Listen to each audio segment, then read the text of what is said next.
我买这台游戏本的初衷是因为我本人是比较喜欢肌肉本的，然后现如今的话，也就微星一家就是继续的坚持的在做这类型的肌肉本，像之前的华硕的 ROG 的超神系列，外星人的午夜这类型，还有红旗的战斧500、战斧700系列，现在都不做了，也就微星一直坚持的在做所以说我就在移动端的40系显卡发布的时候，就第一时间入手了这台微星的 GT77。我们可以看到包装的话还是中规中矩的，也不是很就是花里胡哨。整个箱子的重量在16斤左右。我们可以看到，就是正反面都是一模一样的。然后我现在把就是盒子打开。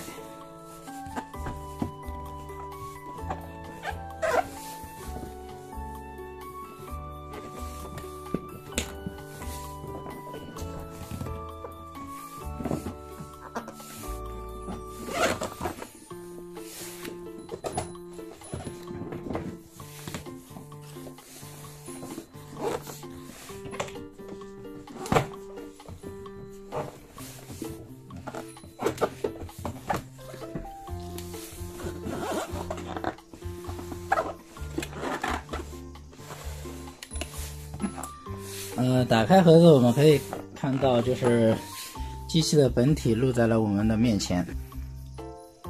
我们可以看到，机器的本体的大小是17.3寸。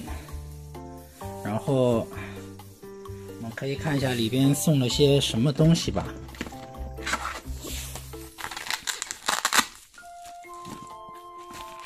这是它的应该是说明书以及保修方面的保修卡。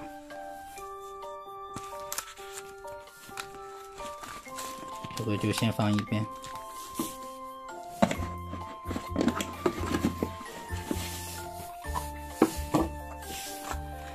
这是送的钥匙扣，给微星的钥匙扣。这是送的128G 的 U 盘。这是一个微星的鼠标，也还可以吧，反正我自己也有鼠标。然后就是最重要的东西就是电源适配器，一个很大的一个电源适配器。我们可以看到，这是一个巨大的家伙，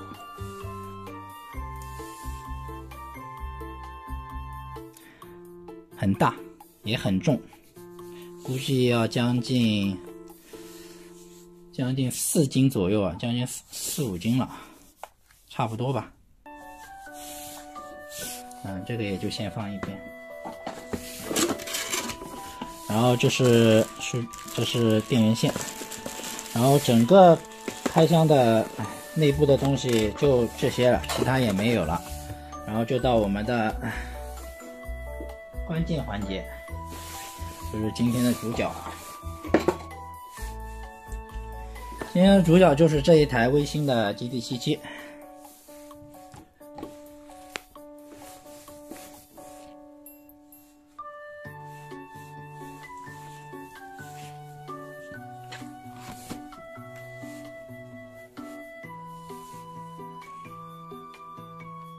我们可以看一下。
因为枪神还有像战斧18，然后外星人也是上了18寸的，他没上18寸也是有点。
因为移动端的4080的话，我觉得相较于4090在游戏方面的提升，就两者之间的差距基本上在20%到30%吧，所以说我觉得